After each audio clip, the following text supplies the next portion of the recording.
Saudações, colegas. O link se quebrou aqui, eu não consegui entrar naquele link que eu tinha criado para segunda-feira. Eu crio um novo link aqui e eu acho que o pessoal não vai conseguir me achar aqui. Então, eu vou ter que, enquanto estou falando aqui com vocês, não consegui também achar o link, mas enquanto estou aqui conversando com vocês, eu vou procurar pelo link para enviar para vocês, tá bom? Aí eu já posto no grupo e a gente dá continuidade aqui. Bastante gente interessado nesse evento, mas eu ainda tenho um pouco de dificuldade para dominar a coisa aqui. Está um pouco confuso para mim, mas devagarzinho eu vou pegando o jeito. Já estava ficando bom. Aí fiquei um dia sem apresentar, já me atrapalhei de novo. Assim mesmo. Deixa eu ver aqui, ainda estou. Compartilhar, copiar link. Isso, agora vai. Deixa eu publicar lá rapidinho para o pessoal conseguir me achar aqui, né? Entrei até um pouquinho antes, já porque eu vi que o link estava quebrado. Falei,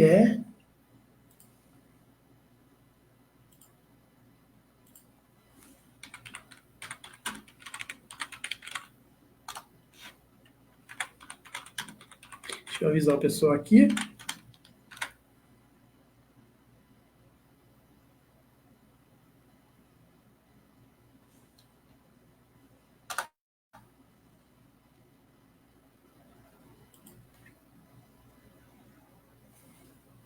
Pronto, já estão sendo avisados. Deixa eu ver aqui, rapidez.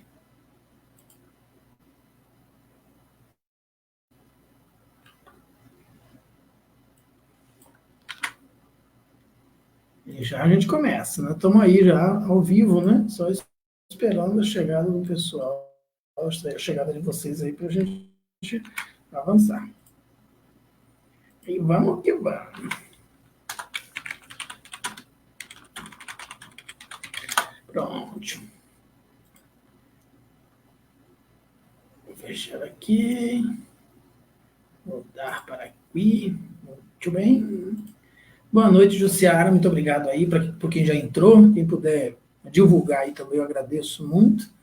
É importante a divulgação, que o pessoal também vai... Boa noite, Carla. Outras pessoas vão vindo também para conhecer o evento e para estudar com a gente. Vamos lá, então? Bom, colegas, a rede de proteção socioassistencial é, por natureza, duas opções. Um organismo vivo ou um organismo morto. Aí vai depender das pessoas que estão envolvidas no processo, das pessoas que fazem parte dos componentes, se realmente se envolvem, se realmente participam ou se apenas fazem, como é que eu posso dizer isso? Ocupam um espaço, né? Eu acho que o ponto crucial do funcionamento da rede é que não existe rede sem participação e também não existe rede sem fiscalização, não existe rede sem cobrança. Então, a rede ela é naturalmente uma solução e, ao mesmo tempo, um incômodo, porque ela traz consigo alguns elementos que são conflituosos e contraditórios, mas o resultado do processo de trabalho da rede sempre é satisfatório e todo o aborrecimento gerado pelo conflito, pela disputa de poder em torno dos papéis e da representatividade que ela proporciona, valem a pena. Então, não haverá uma rede que seja 100% isenta do conflito, em lugar algum. Não haverá uma rede perfeita, em lugar algum. Pode-se chegar próximo disso, mas ela jamais será perfeita, porque ela é composta de pessoas com interesses que tensionam e que se contrapõem, são antagônicos, são paradoxais, são paradigmáticos. Então, essas são coisas que a gente precisa pensar a respeito da rede. Não se deve esperar da rede perfeição se os componentes que fazem parte dela, na sua maioria, não conseguirem apresentar esse conceito de perfeição de per si, ou de si mesmos. Um elemento interessante, que da rede a gente sempre espera,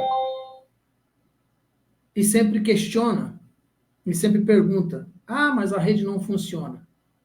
Essa fala do não funcionamento da rede é uma autoconfissão de culpa, de certo modo. Às vezes, e na maioria das vezes.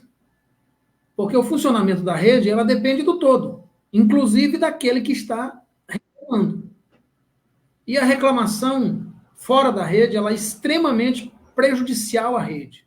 A reclamação tem que ser dentro da rede. Ela não pode ser verbal apenas. Ela não pode ser em tom de fofoca ou de maledicência ou de uma insatisfação feita fora do núcleo de planejamento que alcança objetivos. Fora desse núcleo, ela só vai gerar problemas e mais distanciamento entre os componentes da mesma. Então, a rede vai muito bem, mas você está notando que não está bem, então está tudo anotado. Haverá um momento para você dizer que ela não vai bem, mas não é o tempo todo. Não é para todas as pessoas, não é em todos os lugares, não é com todo mundo. Principalmente não é com o usuário dos serviços. Potencialmente não deve jamais ser com ele. Embora ele possa fazer as suas ponderações a respeito do funcionamento da rede. Se você não pode, num determinado momento, em função da totalidade, a qual o usuário também conhece, elogiar a rede, também não faça o contrário. Então, como é que eu resolvo o problema da rede se ela não estiver funcionando? Eu preciso, primeiro, encontrar pessoas que estejam vendo a mesma coisa que eu estou vendo.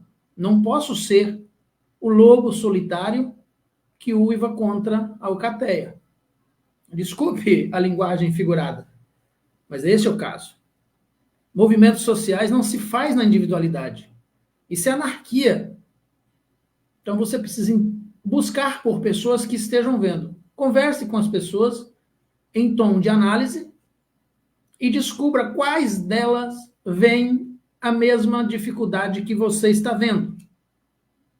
Quais delas veem as mesmas barreiras e obstáculos que você está vendo.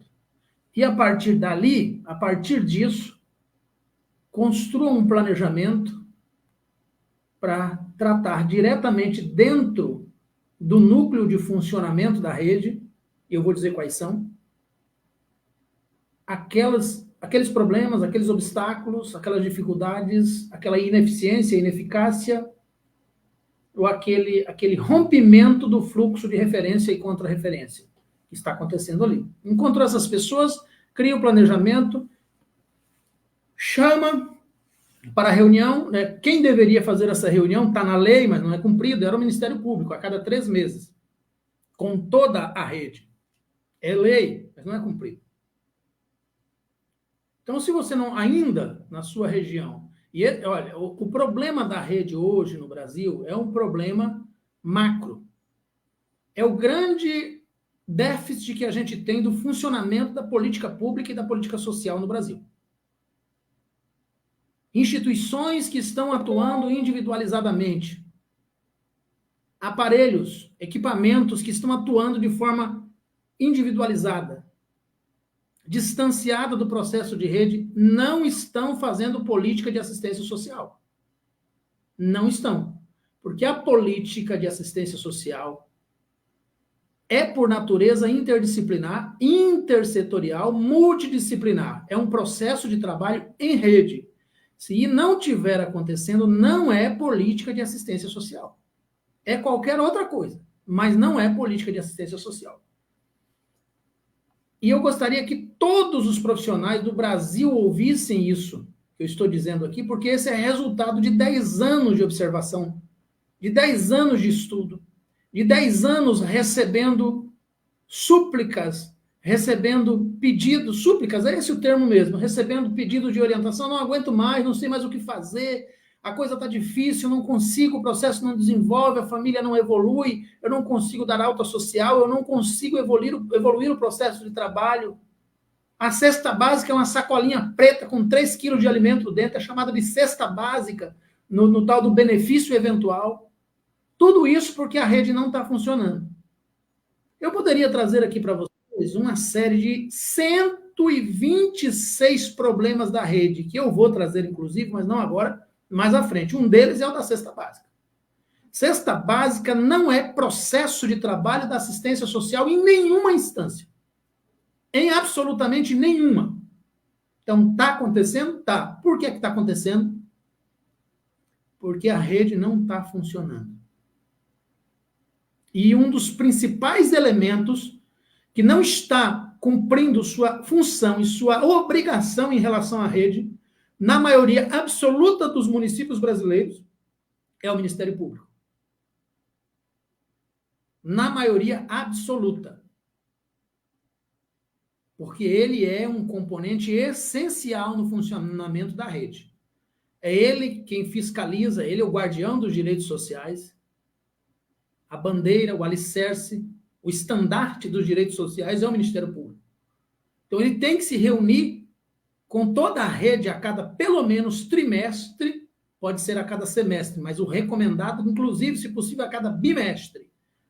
Ouvir a rede com todos, Conselho da Saúde, Conselho da Educação, Conselho da Assistência Social, Conselho do Idoso, Conselho da Criança e do Adolescente, CRAS, CREAS, CAPS, NASF, Centro Pop, instituições de assistência social que existam no município, todas elas, ONGs, OSCs, todas. E, se tiver movimentos sociais e bandeiras, também. Ouvir a rede, entender a rede e descobrir o que é que precisa melhorar, o que é que não está acontecendo e deveria estar acontecendo. Conselho tutelar, eu falei do direito da criança e do adolescente, mas não pode esquecer do Conselho tutelar, que também é muito incipiente, também é um dos grandes responsáveis pelo mau funcionamento da rede. Na verdade, todos são, né? Mas tem aqueles que realmente não estão nem aí, ou porque não sabem o que fazer, ou porque não querem fazer, ou porque se acham acima da responsabilidade de manter o funcionamento da rede de forma eficiente. Acho que não precisam, que não querem, que não podem, que não devem. Enfim, as desculpas são as mais variadas. Então, a gente precisa, como política de assistência social no Brasil, se quisermos produzir, gerar produtos, resultados e impactos, como pede as principais normativas do CNAS, da política de assistência social como um todo, desde 93, 2004, 2005, 2006, 2012 para cá. Só vai acontecer quando a rede funcionar. E os componentes da rede precisam se inteirar disso para começar a cobrar. Do contrário, quem mais vai sofrer e quem já está sofrendo e vai continuar sofrendo mais ainda é o Centro de Referência Básica em Assistência Social, o CRAS. Ele é o acúmulo de tudo. Para o CRAS vai perícia, laudo social, relatório social. Em muitos CRAs são abertos, inclusive, um núcleo de serviço social na educação. E uma série de outros problemas e demandas que vão todas sendo afuniladas para dentro do CRAS. E o CRAS não é a rede de proteção socioassistencial. Ele pode até ser a porta da assistência social. Ele é a porta da assistência social. Mas não é o depósito da assistência social. Ser porta não significa ser depósito.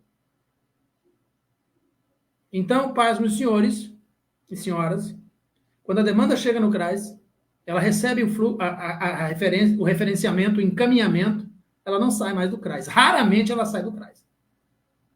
Não acontece o fluxo do encaminhamento. Em raros casos. Devolve para o Conselho Tutelar. Não, não é comigo, é com o CRAS. Encaminha para a Secretaria de Saúde. Não, é com o CRAS. Vai para o CadÚnico. Não, é o CRAS. Vai para o CREAS. Não, é CRAS. E aí, esse problema desse acúmulo, desse depósito de demanda, não permite que haja o processo de reconhecimento da cidadania, o empoderamento político, o reconhecimento e o fortalecimento das potencialidades e o fortalecimento da autonomia. Não acontece. Então, a nível nacional, pouca gente está dizendo isso. Mas eu faço um desafio aqui. Coloca aqui 1.000 pessoas numa live como essa, para a gente perguntar como é que vai a rede de proteção socioassistencial lá no município dele. Aí ele vai fazer as queixas e tal. Em alguns raríssimos municípios, e eu conheço alguns, eu estive em alguns, vai muito bem, obrigado. Mas na imensa maioria dos 5.000, quase 5.000 e tantos municípios brasileiros, mais de 90% deles vai muito mal. Vai se arrastando. Vai preenchendo dados fantasiosos, indicadores fantasiosos, preenchendo os programas de acúmulo de dados, de indicadores, meio de qualquer jeito, de qualquer forma. Só para manter o salário e passar o ciclo. Mas a evolução, né? Nós estamos pensando na construção de uma nova ordem societária, nós estamos pensando num processo de trabalho ético, e processo de trabalho, não importa em qual área seja, espera-se que deles resulte um produto, um resultado, um impacto, e sem rede a gente não vai ter isso. Nós não vamos ter isso. Sem rede, 10 anos vão se passar, 20 anos vão se passar, 30 anos vão se passar, 40, 50, um século, e nós teremos poucos ganhos ou insignificantes ganhos na evolução da política, nos nossos processos de trabalho. É por causa do mau funcionamento da rede que você não tem aumento de salário e ganha pouco. É por causa do mau funcionamento da rede que você não tem capacitação anual no teu município, no teu processo de trabalho, de qualidade. Não contadores de história que vão lá contar piada. Capacitação de fato. Que trate dos processos teóricos, técnicos, científicos, com indicadores, com seriedade, que ao final do evento você diga, eu aprendi alguma coisa.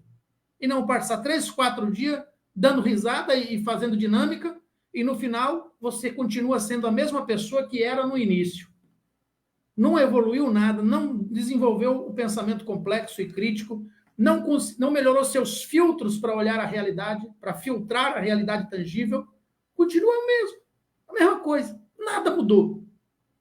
Então, de coaches e capacitadores, o Brasil está assim, ó, cheio. Está sobrando, está saindo pela tangente. Mas o processo da rede não está melhorando. Então, eu trago essas questões para vocês na abertura da nossa fala hoje, a gente pensar como é que a gente vai solucionar isso. Como é que... O primeiro passo, eu não sei nem se eu consigo sair dessa página aqui hoje, de tantas as reflexões que eu fiz durante o dia, não tem problema, a gente vai continuando. Mas pensa comigo. Como é que a gente melhora um processo de trabalho que urgentemente está gritando, clamando, pedindo, implorando por uma transformação? Dentro de cada equipamento deve-se criar, e isso eu estou apresentando uma possível iniciativa, um fio de meada, uma espécie de equipe ou pessoas responsáveis por avaliar a rede e começar esse processo de trabalho. talvez criar uma instância, não sei, eu estava pensando hoje como é que... É porque esse processo da rede ele é algo meio invisível, sabe? Ninguém é responsável por nada. Não tem direção, é uma coisa assim que a gente tenta ver se é palpável, parece que é um mito, é mítica, é uma coisa etérea. Eu não consigo ver a rede, eu não consigo sentir a rede. A gente vive num país extremamente tomé, assim, no quesito em comparação com a fé, né? A gente precisa ver para entender. A nossa capacidade não é intuitiva. Talvez dos nossos filhos e netos sejam melhor, mas a nossa não. A gente precisa ver o palpável, o tangível para entender. E a rede, ela é meio invisível. Ela existe, mas ela não está materializada num grupo de pessoas organizadas. Então, para mim, esse é o meu pensamento. Não sei se alguém já pensou como eu, talvez. Nenhum pensamento... Hoje em dia não existe mais pensamento idêntico, mas para mim, a rede só vai funcionar quando ela ganhar materialidade de fato. Criar-se um grupo de pessoas com um representante de cada instituição para compor uma diretoria da rede de proteção socioassistencial. E quando eu estou falando de rede de proteção socioassistencial, é uma espécie de organismo ou de órgão independente da Secretaria de Assistência Social, que seja formada pelo poder público e pela sociedade civil. Não estou vendo outra possibilidade da rede funcionar se não for dessa forma. E que tenha nela o componente do Ministério Público. E que tenha nela o componente do CRAS, do CREA, do CAPS, do NASF, do Centro Pop, das OSCs, das ONGs, das instituições, dos movimentos sociais, dos usuários, da sociedade em geral, e também dos políticos, porque eles também precisam participar.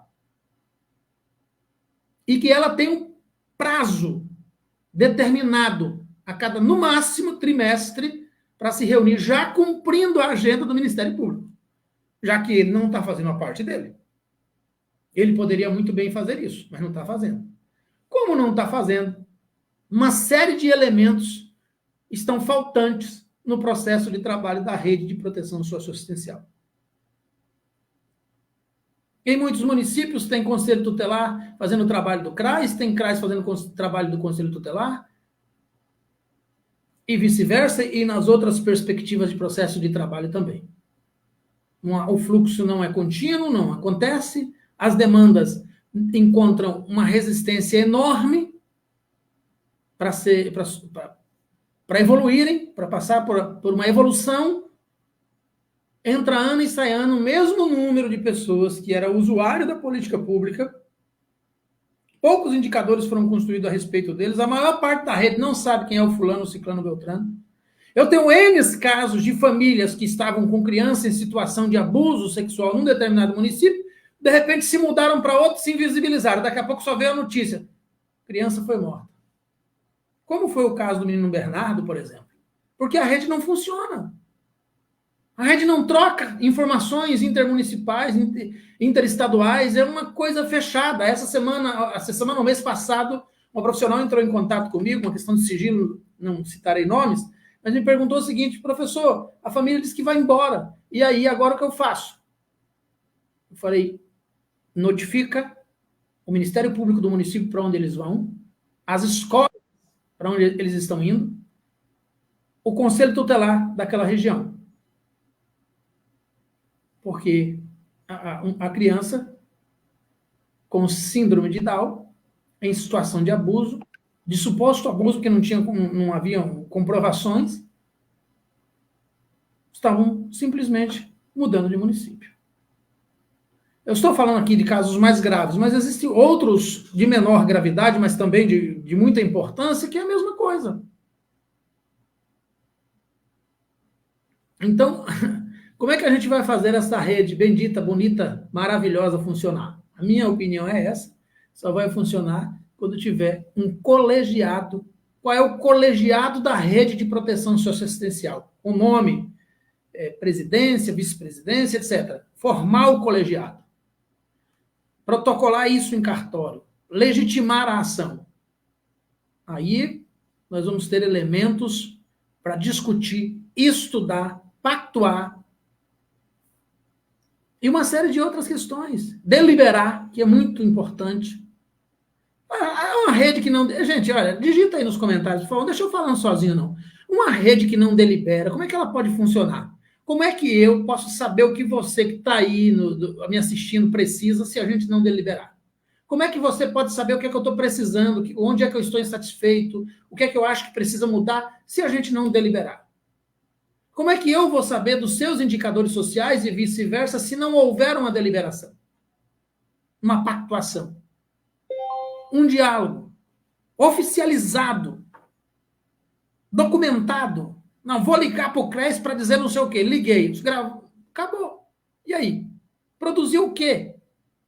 De fato, de sólido, de concreto? Absolutamente nada. Vou ligar para o Conselho Tutelar. Ah, não, eu vou pessoalmente lá no Conselho Tutelar. Produziu o quê mesmo? Você foi mostrar que tem coragem, o que é tóxico, o que é barraqueira que gosta de confusão? É só isso, só para isso que vai servir. Processo de trabalho é processo protocolar. Anota aí. Servidor público não faz denúncia, servidor público não dá queixa, servidor público notifica. E a partir da notificação, não havendo uma resposta, registra, protocola a notícia, não havendo a contrarreferência do que foi protocolado, aí o processo de trabalho exige que seja feito um plano de enfrentamento formal, colegiado. Estão me fazendo entender, gente, ou estou complicando? Por favor, boa noite, Maria Lindaci, Artemis Pontes, Carla Queiroz, Antônia Anja, Andressa Lima Xavier, Jussiara Nogueira, muito obrigado pela presença de vocês. Quem está em silêncio aí, digita alguma coisa aí para mim te ver, diz de onde você está falando. Estou falando aqui hoje da Bahia, quase todos os dias, né, que eu estou meio estacionário esses tempos por aqui. Nita dos Santos, muito obrigado. Então, as redes de proteção. Anitta está dizendo, devemos sempre provocação. Acho que Solange, Regina, Teles Martins, boa noite. De onde vocês estão falando, pessoal? Vão dizendo aí de que cidade você está me vendo. E para quantas pessoas você enviou, compartilhou esse momento que nós estamos tendo aqui. Então, a provocação da rede é importante, com certeza. Mas ela só vai funcionar mesmo quando ela for coletiva, no mínimo coletiva, mas de preferência colegiada. Porque, do contrário, a gente acaba se tornando a pessoa chata, que é o único chato, né? Como se não tivesse mais pessoas, insatisfeitas dentro da rede. Não tivesse mais pessoas enfrentando dificuldade dentro da rede. Lauro de Freitas, Bahia, a Jussiara Nogueira está falando. Grécia e Railson, Grécia Barbosa, lá de Quijingue, Bahia. Um abraço aí ao pessoal de Quijingue, fica pertinho de Tucano. Eu já morei um tempo em Tucano, aí, bem pertinho aí, viu? Já andei em Quijingue também, Euclides da Cunha. Andei nos povoados aí por dentro também, que Pé de Serra. Viu como eu conheço? Como é que é o nome do outro? Rua Nova, sair por dentro de Tucano, vai sair lá em Quijingue. Não vou me lembrar dos outros, não. Mas eu conheço tudo aí. Um abraço, Grécia. Nita dos Santos, São Félix do Araguaia, Mato Grosso. Já estive pescando aí em São Félix também. Aí perto, né, na verdade. Fui até um lugar chamado Bonito. A Grécia está dizendo, vem aqui dar uma capacitação. Será um prazer, viu? Só juntar 20 pessoas aí que a gente vai aí, viu? Se tiver 20 alunos aí, a gente acerta aí, pelo menos para cobrir as despesas. Eu gosto muito de viajar. E aí já aproveita e visita alguns conhecidos aí na região também. Sueli Queiroz, boa noite, seja bem-vindo. Vamos continuar então. A gente parou aqui no nosso último encontro, eu vou conversando com vocês aqui e a gente vai evoluindo no nosso processo, né? Muito obrigado pela presença e o carinho de vocês. Então a gente parou aqui em algumas questões do perfil da equipe de referência do SUAS, que faz parte do nosso processo de estudo sobre a rede de proteção socioassistencial. Paramos no técnico de nível médio, né? Que são dois perfis, o perfil do agente administrativo e o próximo, que é o perfil que é conhecido por agente social, educador social, enfim, varia de um município para outro, né? Mas aqui o primeiro é o agente administrativo.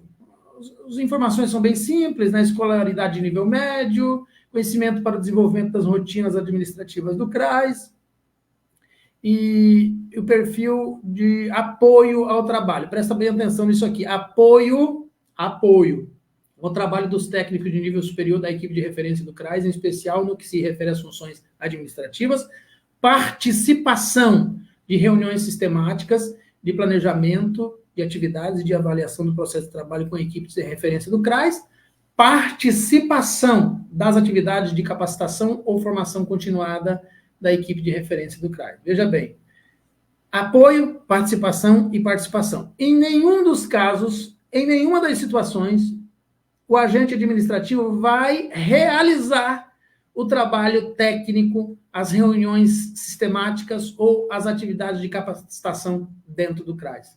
Em tese, de acordo com as normativas da assistência social. Porém, na prática, em muitos municípios, eles estão conduzindo os processos de trabalho que deveriam ser responsabilidade dos profissionais, dos técnicos de nível superior. Isso tem como dar certo? De maneira nenhuma.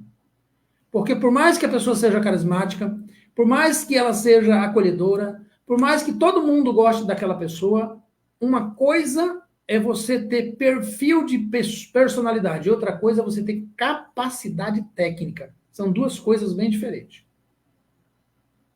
Empatia, simpatia, tudo isso é bem-vindo na vida de todas as pessoas, mas capacidade técnica é outra coisa. O olhar é diferente. A forma de abordagem é diferente. Maria Lindaci, sou de Alagoas, moro em São Paulo, sou estudante de serviço social, estou no 8º semestre. Enviei para o grupo de trabalho e para o grupo de estagiários do curso, sou sua fã. Muito obrigado, Maria Lindaci. Um abraço aí ao pessoal de São Paulo e também do Pernambuco. Todos aí que entrarem agora ou depois nessa live, meu WhatsApp está aí embaixo. Qualquer momento que precisar solucionar alguma dúvida, solicitar alguma informação, estou à disposição de vocês. Muito obrigado. Bom, então é apoio, é participação, não é realização.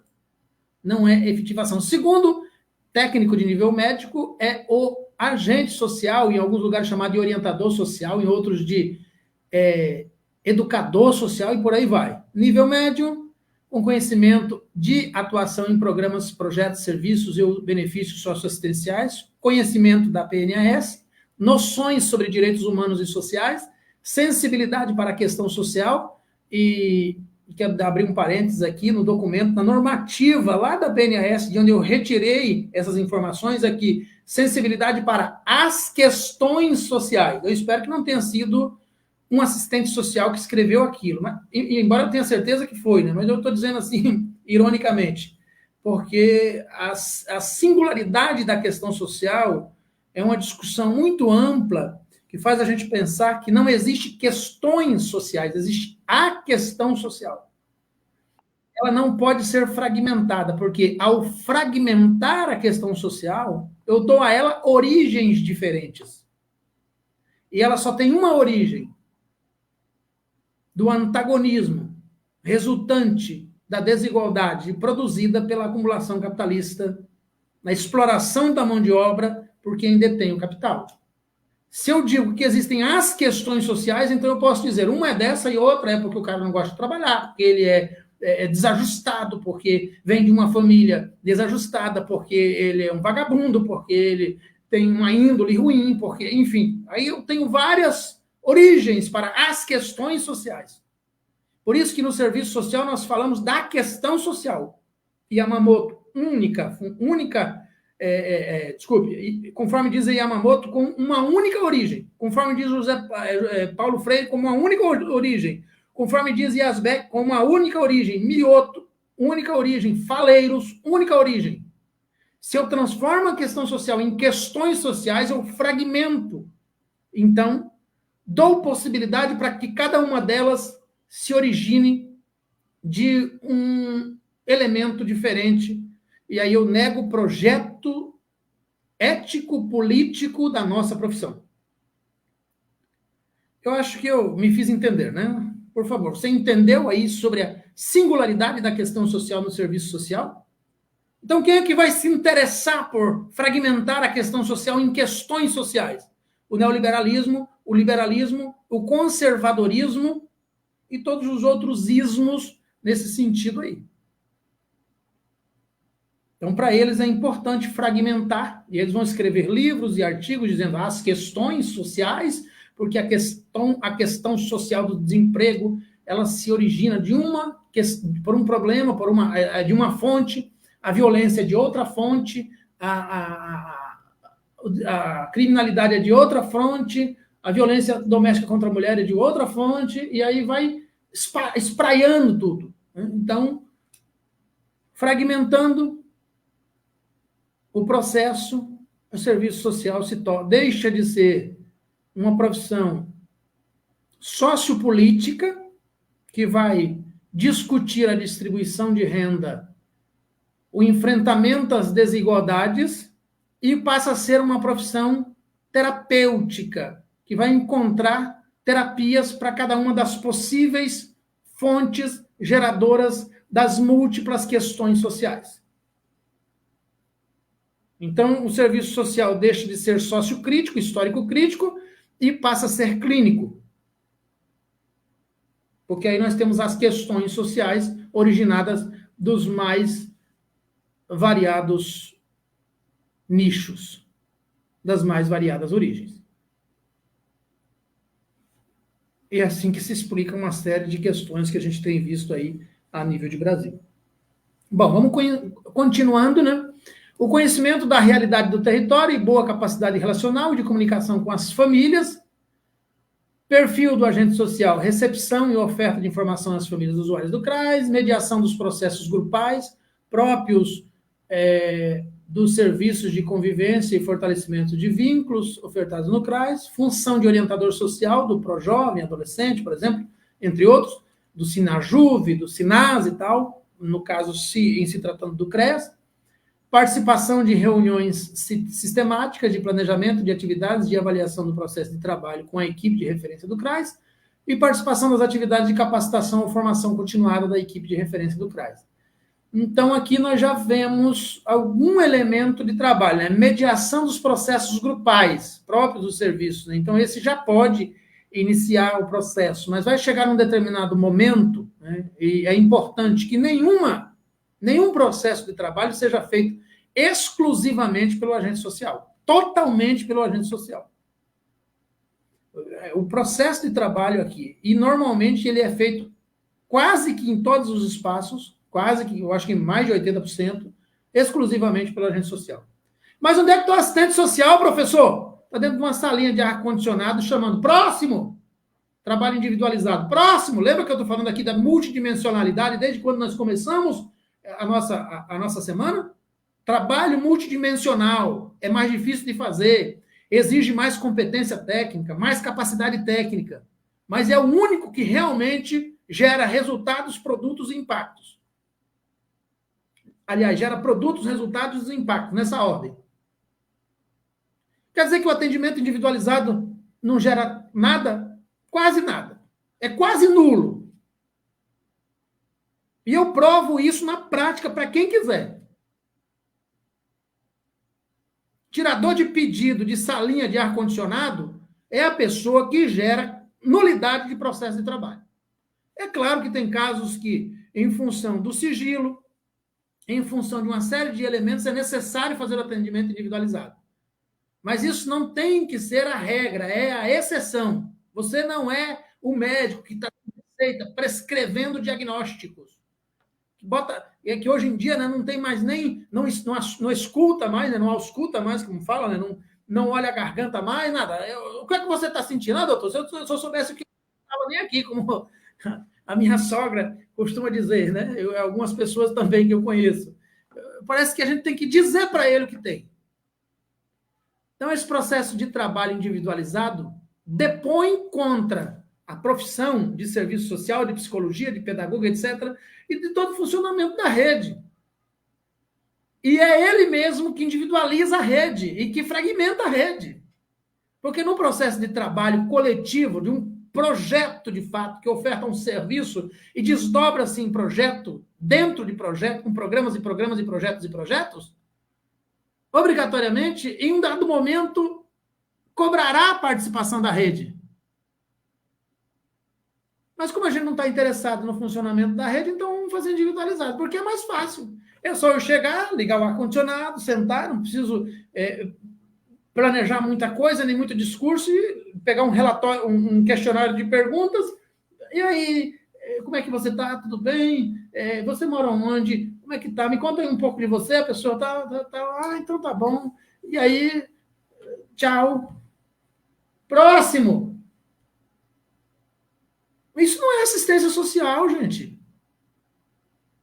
E virou praxis. Paz, meus senhores e senhoras, virou praxis, virou costume, virou tradição. E a multidimensionalidade, que vai às favas. Estou aqui para isso, não. Para que multidimensionar o serviço se eu posso fracionar, focalizar, pontualizar ele? Para que eu vou pegar dor de cabeça para fazer processo de trabalho coletivo, para gerar empoderamento, autonomia, reconhecimento da cidadania, fortalecimento das potencialidades? Para que eu vou fazer isso? Se eu posso sentar na minha cadeira macia, no ar-condicionado, do lado de fora, de trás, uma mesa, e o desenho do Graz é assim, né? É uma sala coletiva, com a mesa redonda, para sentar o pedagogo, o assistente social e o psicólogo atrás da mesa, e na frente, está lá na cartilha do CRAS, das orientações do CRAS. E na frente, sentar o usuário, um sigilo, essas coisas todas aí, não existe. Embora a maioria não tenha feito isso, né? O que isso é louvável. Né? A maioria tem buscado uma sala independente para fazer os atendimentos, pelo menos isso, né? Tudo individualizado, no sigilo, mas nada de coletivo. Bom, e aí quem é que faz o coletivo? O coletivo existe, sim ou não? Existe, mas só não é feito, porque o serviço sempre é coletivo. Ser na forma cartorial, sem saber o que acontece fora na comunidade. Exatamente, Sueli. É o atendimento de gabinete, é a assistência social de gabinete. Eu não estou falando de serviço social, de pedagogo, nem exclusivamente, nem de psicólogo, estou falando, e nem de advogado, que tem também. Estou falando de processos coletivos. Ouvir todo mundo coletivamente, atender todo mundo coletivamente, desenvolver processos de trabalho coletivos. Eu frequentemente sou convidado para dar capacitações de nível municipal em várias cidades do Brasil. E durante os cursos, a gente vai conversando e vai descobrindo a fragmentação da rede nesse sentido. E o quanto isso gera insatisfação para as pessoas, o quanto isso gera sofrimento psíquico, mental, de insatisfação, sabe, de uma desesperança, de um descrédito do próprio trabalhador pela política em que ele trabalha. Mas, professor, o senhor acha que a política de assistência social no Brasil tem como funcionar? Eu não acho, eu tenho certeza. Como 2 e 2 são 4, eu tenho certeza, nós temos o sistema político, o melhor sistema político atual do planeta. Se a gente organizar a rede de proteção socioassistencial no Brasil como deve, com colegiado, tudo certinho, nós vamos ser premiados e copiados mundialmente, como a gente começou a ser copiado lá em 2004 e depois se perdeu no processo. Como a gente passou a ser admirado em 2005, 2006, até 2010 a gente foi bem. De 2010 para cá degringolou, se perdeu. De 2010 para cá, a coisa pegou a ladeira abaixo. Os processos de trabalho se fragmentaram. A admiração, o sonho, a utopia, a esperança parece que foi sendo minada, sendo perdida, sendo invadida, desmentida. E muitas coisas que a gente desenvolveu aqui São processos de trabalho que na Escandinávia, no geral, na Nova Zelândia, etc., foram feitas há 100 anos atrás, a gente está fazendo isso agora. E agora eles são os países onde os países com o maior nível de felicidade do planeta. Mas há 100 anos atrás eles estavam fazendo o que a gente está fazendo agora. Nós só estamos um século atrasado. Só que hoje está muito mais fácil de fazer o que eles fizeram há 100 anos atrás. Porque construir indicadores há 100 anos atrás demandava ter uma sala gigante no fundo das instituições para armazenar os dados, tabular esses dados, referendar esses dados, referenciar esses dados. E hoje é tudo fácil de fazer porque dos programas, dos computadores, das redes, é tudo. Tem o WhatsApp que pode criar grupo, tem redes sociais que pode fomentar isso, tem apoio, a resistência do conservadorismo é muito menor hoje em dia, porque já foi muito pior. Eu sempre lembro aqui a vocês que em 1959, 62, 1859 a 1962, foi feito um referenciamento da pobreza no mundo e 96% da população mundial vivia na pobreza ou na extrema pobreza, passando fome, miséria. A expectativa de vida em alguns lugares era de 25 anos. A mortalidade infantil era de 97%. Olha o tanto que a gente evoluiu de lá para cá. Se a gente trouxer isso para o Brasil, para os anos 80 é uma coisa, 90 é outra, 2000 é outra, a gente só vem subindo, evoluindo. Então por que o senhor está insatisfeito? Eu não estou insatisfeito. Eu estou crítico, é diferente. Porque a gente chegou até aqui, mas podia ter chegado muito mais longe. Poderia ter alcançado degraus muito mais altos. Eu não estou insatisfeito, eu já estou vendo a evolução, a mudança na vida das pessoas. Em 2006, eu dei aulas. 2006, não, 2005, eu dei aula à luz de candeeiro. No EJA. As pessoas não tinham água para tomar banho. Lá em Tucano, viu? Num lugar chamado Rio do Peixe. Talvez a Grécia saiba até onde é, com quem está vindo para Araci.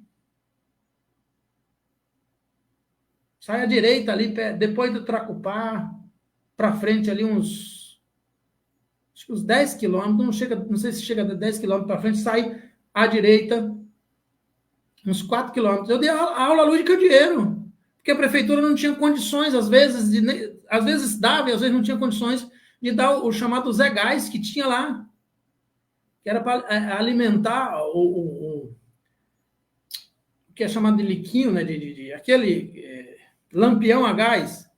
Às vezes aquele véu dele também, as mariposas batiam nele e não dava para acender, porque sem aquele véu não acende.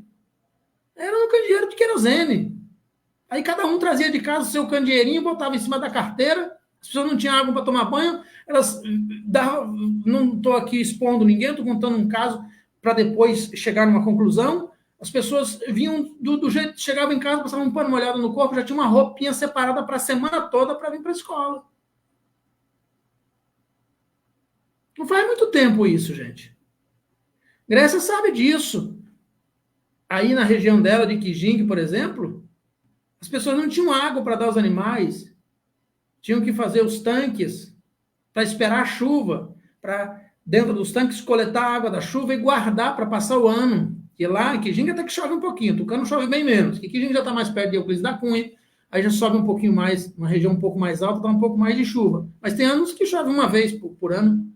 Então o Nordeste sofria de tudo isso. E eu não estou fazendo aqui campanha política, não, porque qualquer pessoa, qualquer político podia ter feito isso. Basta entender que um Estado desigual precisa de um Estado máximo e de política social e de distribuição de renda. Quando chegou a água, quando chegou a energia, logo chegou a água, onde eu dava aula, no Rio de Peixe. Chegou a energia, logo chegou a água, porque a energia é uma coisa atrás da outra. E eu tive o prazer de, antes de encerrar minha carreira lá, de ver as pessoas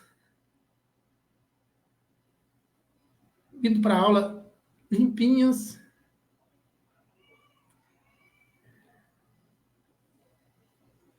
para tomar aula, assistir a aula, com a maior felicidade do mundo, aprendendo a escrever e a ler, tendo os primeiros contatos com a... E eu tinha 5 idosos que tinham muita dificuldade de aprender. E eles já estavam comigo há mais de 6 meses, e eles não evoluíam. E aí, usando o método de palavração de Paulo Freire, eu comecei a usar uma palavra com eles, a palavra luz, né? Até meio fora de contexto. Falei, quando vocês conseguirem entender o significado da palavra luz, a gente vai evoluir para outras palavras. E aquilo foi tão significativo para aqueles idosos, para aquela meia dúzia de idosos com mais dificuldade na minha sala, que contagiou o restante dos alunos, porque luz teve um significado tão grande que rápido eles aprenderam a palavra luz. Dali a gente evoluiu para lua e lata, e foi assim uma coisa fantástica, sabe?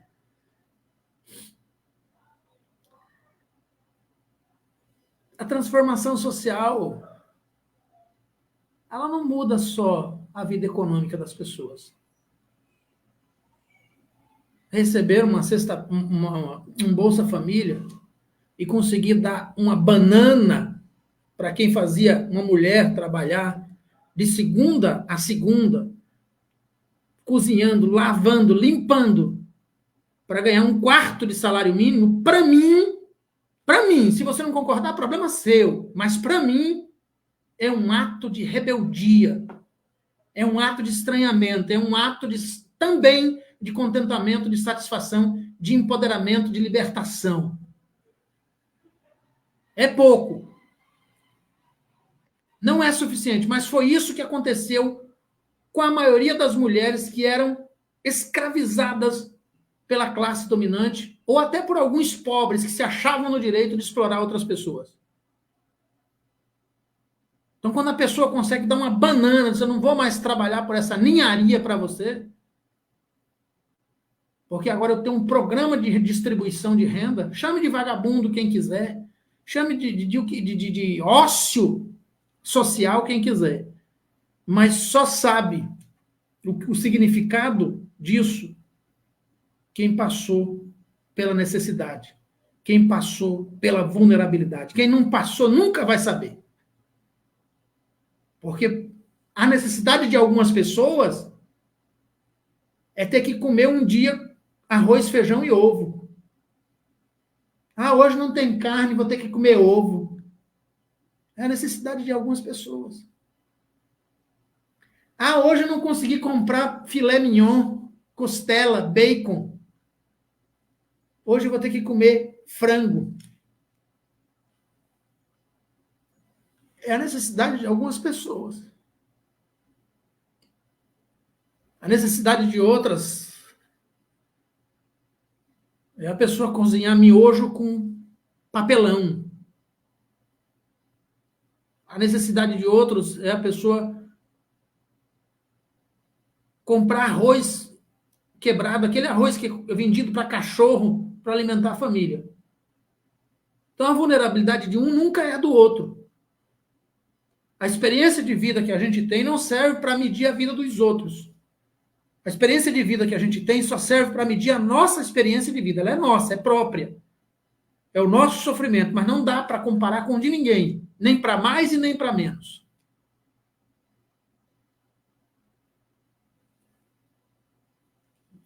Sueli está dizendo, professor, o que me revolta, porque em qualquer cidade isso acontece, os gestores só mostram o centro da cidade, toda limpa, ruas limpas.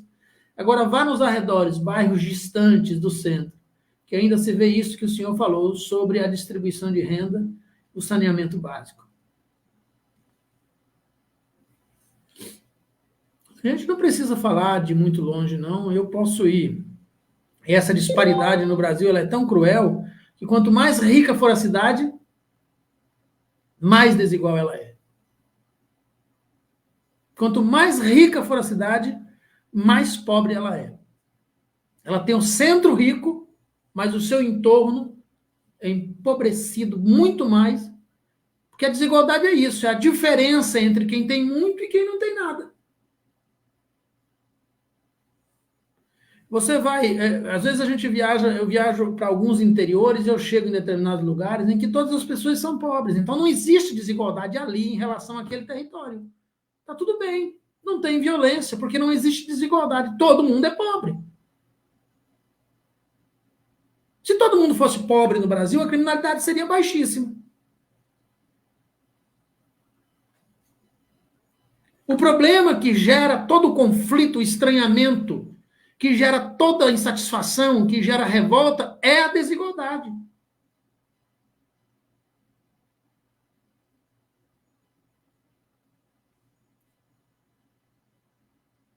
Rose, concordo plenamente. Obrigado, Sueli. Verdade, Carla. Rose, concordo. Não se mede as outras pessoas com a nossa régua. Cada um sabe onde ele aperta o sapato. Não nos cabe julgar.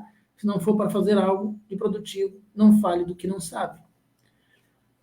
Então, do ponto de vista, né, para a gente evoluir aqui, do ponto de vista do enfrentamento da desigualdade, a gente precisa entender que nós estamos num processo de evolução extraordinário. Nós estamos num processo de evolução que vem sendo construído no Brasil, mas que começou mesmo a partir de 88. Deu uma melhoradinha em 93, deu um grande avanço em 2000 a partir de 2004, estabilizou até 2010, 2010 deu uma decaída, e depois, nessa decaída, chegou num determinado nível que estabilizou, e aí está estabilizado até agora. Não desceu e nem subiu. Parou. E me preocupa, porque a tendência daquilo que não melhora é depreciar. A tendência daquilo que não evolui é involuir. É uma tendência prática de um desvio padrão, é técnico, é científico. Ou você evolui, estabilizado na horizontal, nem um processo de trabalho, nem uma vida fica. Ou sobe ou desce. Não estabiliza. Ninguém consegue segurar a estabilidade. Ou sobe ou desce. Isso é da vida. Como diria Murphy, o que tem que dar certo vai dar certo, o que tem que dar errado vai dar errado. Nada a ver com nada dentro, mas esse é o elemento. Vamos avançando aqui. Aí vem o técnico de nível superior, perfil. A escolaridade mínima, né? Óbvio, nível superior, com formação em serviço social, psicologia ou outra profissão que componha o SUS, dependendo do número de famílias, que estejam referenciadas ao CRAS, dependendo do porte do município, e seguindo também a NOB-RH, que você precisa ler e estudar muito. Experiência de atuação ou gestão em programas, projetos, serviços ou benefícios sociais. Onde é que está o erro nessa sentença? Experiência de atuação ou gestão em programas, projetos, serviços ou benefícios socioassistenciais. Onde é que está o erro? Alguém pode digitar aí para mim, por favor? Onde está o erro nessa sentença? Eu vou adquirir, gente, eu estou só esperando, eu vou adquirir uma lousa digital, que é para mim dar aula aqui, jogar o meu slide aqui, compartilhar aí com vocês e ficar com a canetinha. Aí eu consigo circular em torno da palavra que eu estou questionando aqui. Fica bem mais didático, mas ainda não adquiri a lousa, mas eu já estou nesse projeto, vou comprar uma lousa digital, vou botar aqui em cima da minha mesa, enquanto estou dando aula com vocês aqui, ó, eu estou interagindo, vai ficar bem mais interessante. O que é que tem de errado na sentença? Experiência de atuação ou gestão em programas, projetos, serviços ou benefícios assistenciais. A Rosa está dizendo, amiga, a colega, infelizmente, não é apenas em nossa cidade que isso acontece. As periferias são esquecidas, porque o que tem de visibilidade política sempre serão os centros. Ninguém vai vir de Brasília para visitar o Jardim da Amizade. No máximo, circula no centro. Prefeitura, Santa Casa, é limpinho. Tem até vasos de flores nas calçadas, né? Que diga que capital é Salvador.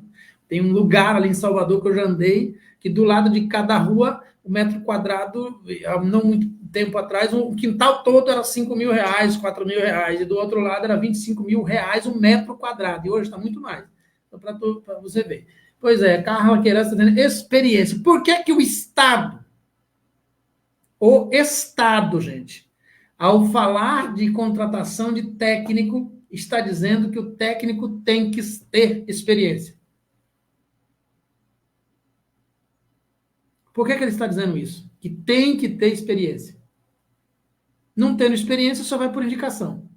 Aí vem a questão da experiência. Você vai ter que fazer a politicagem para poder receber uma indicação para ter experiência. Quem já ouviu falar que concurso público vai exigir experiência? Ele está pedindo experiência, porque ele não está. Primeiro, ele não está pensando em fazer concurso público. Segundo, ele não está pensando em capacitar essa pessoa. Ele espera que a pessoa já venha capacitada. Então, está negando a NOB-RH. Como é que um serviço público exige experiência dos seus trabalhadores quando ele recebe a especificação técnica da NOB-RH de qualificar constantemente os seus trabalhadores? E aí, né?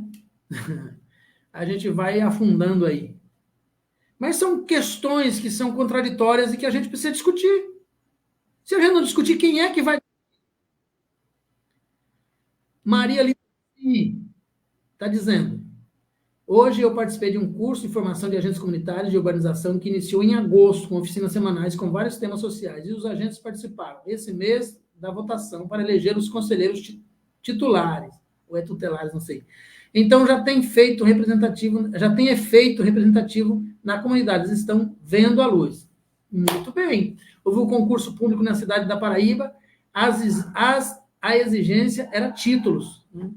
Então, tudo bem exigir o título, é importante, quanto mais título exigir, mas a gente não pode abrir mão do direito de cobrar a NOB-RH suas, capacitação contínua. Você pode ser doutor em serviço e assistência social em qualquer área, você ainda tem direito a continuamente receber capacitação de acordo com a NOB. Bom, conhecimento da legislação referente à Política Nacional de Assistência Social, domínio sobre os direitos sociais, experiência de trabalho em grupos e atividades coletivas, experiência em trabalho interdisciplinar, conhecimento da realidade do território e boa capacidade relacional e de escuta das famílias. Então, aqui nós temos alguns elementos que são importantes, que vão ser sendo tratados aqui, muitos deles já foi, né? Domínio sobre os direitos sociais. Então, você precisa estudar todas essas normativas que a gente já viu até agora aqui, que são mais de 50. Já viu até aqui, no decurso da nossa jornada. Experiência de trabalho em grupos e atividades coletivas. Lembra do que eu estou falando aqui com vocês? Da multidimensionalidade do processo de trabalho. E é por causa do trabalho em grupo e da atividade coletiva que vem a experiência também em trabalho interdisciplinar. Então, a gente está no caminho. Os temas transversais, eles vão se fechando. Não há espaço para desculpa, para escusas em relação ao processo de trabalho como ele é. Aproveitar para pedir para você aí deixar o seu comentário, não economize o dedo aí para enganjar o vídeo, viu? E também sua curtidinha aí, né? Seu joinha, enfim, aquilo que você puder fazer aí vai me ajudar aqui a alcançar mais pessoas, que a intenção aqui, eu não ganho dinheiro fazendo essa divulgação. Quando eu vendo o curso, eu ganho dinheiro. Quando eu não vendo, eu não ganho. Mas eu estou aqui contribuindo socialmente, estou fazendo a minha contribuição social a nível do Brasil para qualquer pessoa que quiser ouvir, assistir essa live e também compartilhar com outras pessoas. A gente precisa fazer isso. E o conhecimento da realidade do território. Muito bem. Quais são as atribuições? Acolhida e oferta de informações e realização de encaminhamentos às famílias usuárias do CRAS. Planejamento e implementação do PAIF, o Plano de Atendimento Integral às Famílias, de acordo com as características do território de abrangência do CRAS. Mediação de grupos de famílias dos PAIF, então está presumindo mais do que um. Realização de atendimentos particularizados e visitas domiciliares às famílias referenciadas ao CRAS. Desenvolvimento de atividades coletivas e comunitárias no território. Apoio técnico continuado aos profissionais responsáveis pelo serviço de convivência e fortalecimento de vínculos desenvolvidos no território ou no CRAS. Acompanhamento de famílias encaminhadas pelos serviços de convivência e fortalecimento de vínculos ofertados no território ou no CRAS. Se tiverem alguma dúvida ou se estiver faltando alguma coisa, gente, não deixem de comentar aí. Eu preciso dos comentários de vocês, viu? Se tiver faltando alguma coisa, por favor, não deixe de comentar. Ainda dentro das atribuições, realização da busca ativa no território de abrangência do CRAS e desenvolvimento de projetos que visam prevenir aumento de incidência de situação de risco. A busca ativa é o processo de intervenção preventiva. Tem no seu município? Marca na caixinha aí, tem. Se não tem, marca na caixinha, não tem. Tem a equipe de busca ativa no seu município? Que antecipa o movimento da vulnerabilidade, que se antecipa o agravamento da desigualdade? Tem. Tem. Um dos mais fantásticos instrumentos que eu entendo da política de assistência social. Quer chamar de instrumento, método, técnico? Mônica de Auri, boa noite, seja bem-vinda. Não tem. Ela está dizendo que não tem. Tem aí no seu município? Responde aí para mim. Tem. A efetividade, a ação, o processo de trabalho, o instrumento aplicado, chamado busca ativa. A gente vai ver muito busca ativa na saúde, né? Não, o Carlos Raqueirão está dizendo não. Diga aí para mim, responda aí para mim, todos vocês, tem ou não? Rose Silva, professora, eu sempre aproveitei as suas aulas. Fui aluna, sou aluna automática de data e lhe agradeço muito a oportunidade. Desde o meu segundo ano, eu acompanho. Comprei cursos, participei de simpósios, congressos, entre outros, e me ajuda muito na minha formação. Gratidão pela oportunidade. Eu que agradeço, Rose, por essa longa jornada aí, já que a gente tem junto, né? Muito bem. Muito prazer ter você aqui. Grécia está falando, tem. Kijing realmente é evoluído. E Tucano também, né? Tucano é bem à frente. O bom daquela região ali, Kijing, Tucano, Ribeira do Pombal, até lá em Paris, né?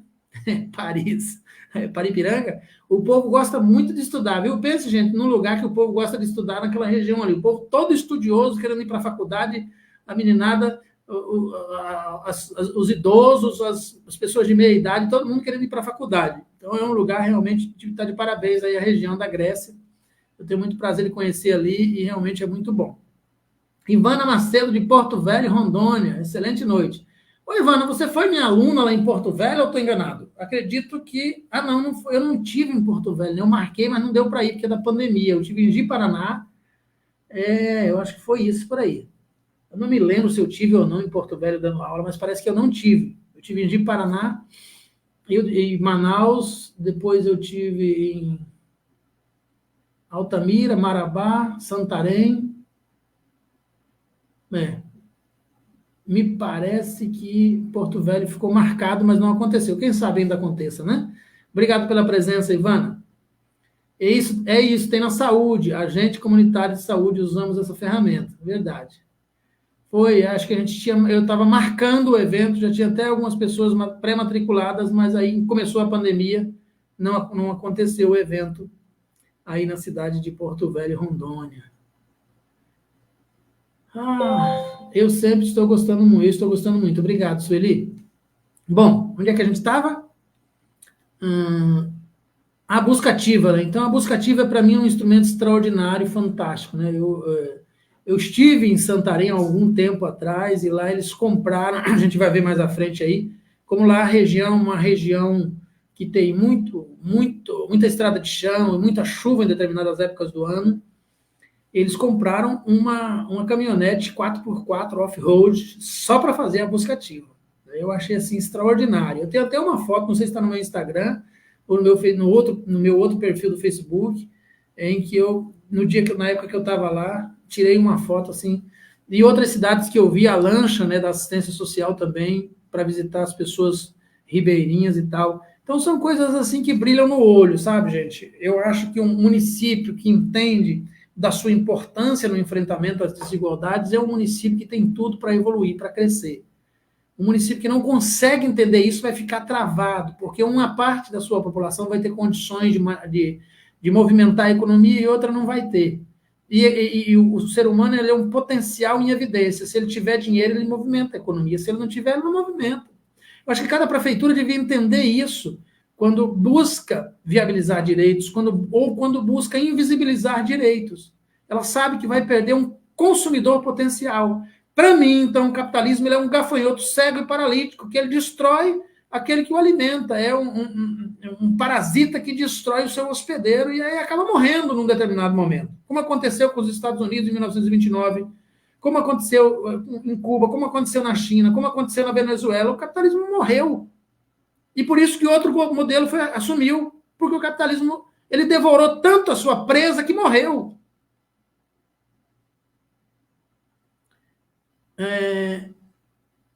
É verdade, né? Em Quijingue, Tucano também, né? Um dos maiores municípios da Bahia, tem de um lado a outro mais de 70 quilômetros de território. Então, sem busca ativa, fica difícil mesmo de alcançar os povoados, né? Mais de dentro, né? Mais distante, né? Acho que Quijingue, se não me engano, vai fazer divisa lá com Santa Luz, aí para dentro, lá do outro lado, Monte Santo. Eu não sei se faz divisa com Monte Santo, mas acho que faz divisa com Monte Santo também. Então é grande também. Busca ativa na saúde em comunidades terapêuticas, moradores em situação de área livre, acredito que em outras vertentes também. Certo, vamos lá então. Continuando aqui, então, ao acompanhamento das famílias em descumprimento de condicionalidades, alimentação de sistema de informação, registro de ações desenvolvidas e planejamento de trabalho de forma coletiva. Articulação de ações que potencialize as boas experiências no território de abrangência, realização de encaminhamentos com acompanhamento para a rede socioassistencial, realização de encaminhamentos para serviços setoriais, participação das reuniões preparatórias ao planejamento municipal ou, no caso do Distrito Federal, participação de reuniões sistemáticas no CRAS para planejamento das ações semanais a serem desenvolvidas, definição de fluxos, instituição de rotina de atendimento e acolhimento dos usuários, organização dos encaminhamentos, fluxos de informação com outros setores, procedimentos, estratégias de resposta às demandas e de fortalecimento das potencialidades do território. Gente, tem a Banzaê também, né, Grécia, que sai lá do outro lado. É um prazer estar aqui com vocês, já estamos aqui há 1h12, eu vou encerrar por aqui. Amanhã a gente volta aqui a partir da página 58, que é essa página que a gente está aqui agora. E evolui daí para frente. À mesma hora, não deixe de seguir aí a página onde o evento está acontecendo, a página é minha, siga, marque o sininho para ser notificado, caso você não receba, por exemplo, o aviso por e-mail. Quem não fez a inscrição para receber o certificado desse curso, se quiser só assistir o curso, não custa nada. Mas se você quiser a certificação de 120 horas, com toda a grade curricular e tudo que a gente está vendo aqui, no verso do certificado, com QR Code, para reconhecimento da validade do certificado, válido em todo o território nacional, é R$ 49,90 apenas o valor do investimento. Muito obrigado, boa noite, até amanhã, às 20 horas novamente aqui. Fiquem todos bem.